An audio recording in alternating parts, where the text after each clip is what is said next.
Think about the last time you were offered a great opportunity. Maybe it was a leadership role, a lead role in a play, or even during a TEDx talk. What was the first thing you thought? For most of us, it wasn't an immediate, yes, I'm the perfect person for this. We tell ourselves, I'll do it when I'm ready. I'll sign up when I feel brave enough. We treat courage like a prerequisite, a ticket we must have in our hands before we're even allowed to board the train. The society teaches us this abstract stereotype. An action requires a ready state of mind. Today, I'm here to prove that this state of mind actually suffocates brilliant ideas. If you're waiting for the perfect moment to start something, you're probably waiting for a day that will never come. To commence with, if courage doesn't come first, what stands as a source for it? The answer lies in a concept called self-efficacy by Albert Bandura. Bandura is a highly influential Canadian-American psychologist and Stanford University professor who pioneers social cognitive theory, observational learning, and the concept of self-efficacy. He states that our belief in our own ability is not a fixed trait. It is a muscle we build through action. According to Bandura, there are 4 ways to boost our confidence. The first one is what we call mastery experiences. It is basically an earlier experience of something through your own effort, and thus you gain confidence.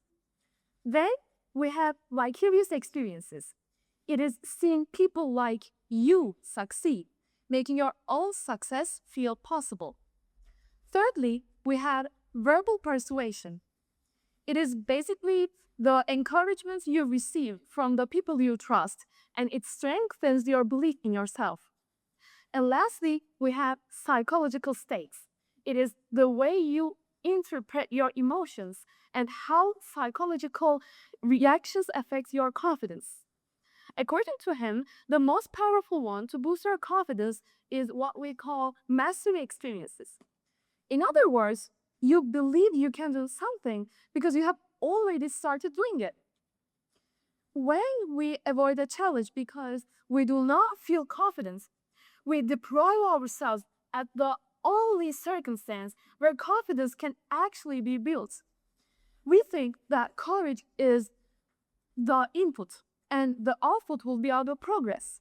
Yet, the bitter pill to swallow is that we ought to take the risk and start the journey, even though the outcomes are most likely to be disappointing. Even the people we admire the most have been through this most likely to be disappointing experiences. But as I stated, we admire those people because they took the risk of failing. Take J.K. Rowling. Today, we see her as a literary titan. But before Harry Potter was published, she described herself as being terrified of failure and rejection. She didn't write those drafts because she felt unconquerable. She was actually only a single mother facing poverty and dealing with 12 consecutive rejections from publishers.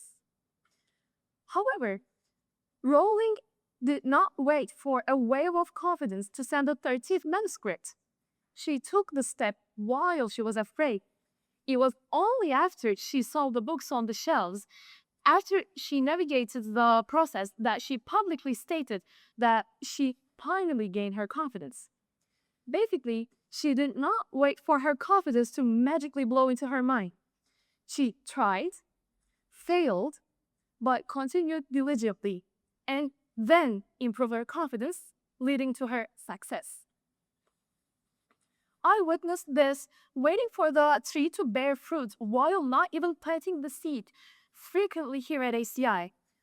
I see students, my peers, my friends, turning down incredible projects or staying silent and not participating in class just because they do not feel ready enough. To be honest, I wasn't sure at the beginning of this process as well. I could not say yes immediately. I hesitated a lot. I went back and forth, wondering if I was ready to stand on this stage.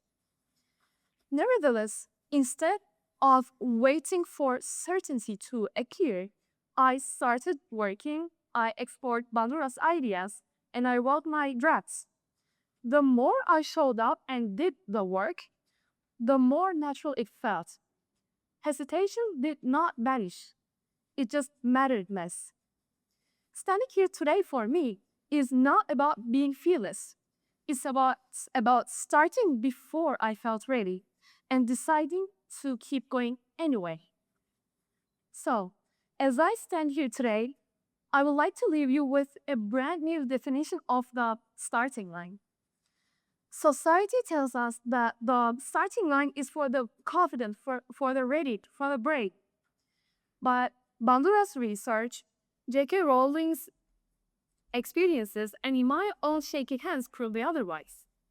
We have seen through the four sources of self-efficacy that competence creates confidence, not the other way around. We have seen icons like J.K. Rowling had to move forward with their fear, not after it vanished. The next time you are offered a seat at a table you do not feel expert for, or a project that feels 2 sizes too big for your current self, take it. Do not wait for the abstract stereotype of a fearless leader to show up in your mirror. That person doesn't exist. Instead, trust the process. Trust that your courage will be built brick by brick. With every exam you take, with every speech you deliver, basically with every yes you say, when you actually want to say that you're not ready. You do not need to feel brave to be brave. You just need to, ladies and gentlemen, begin. Because the only way to find your confidence is to go out there and build it. Thank you.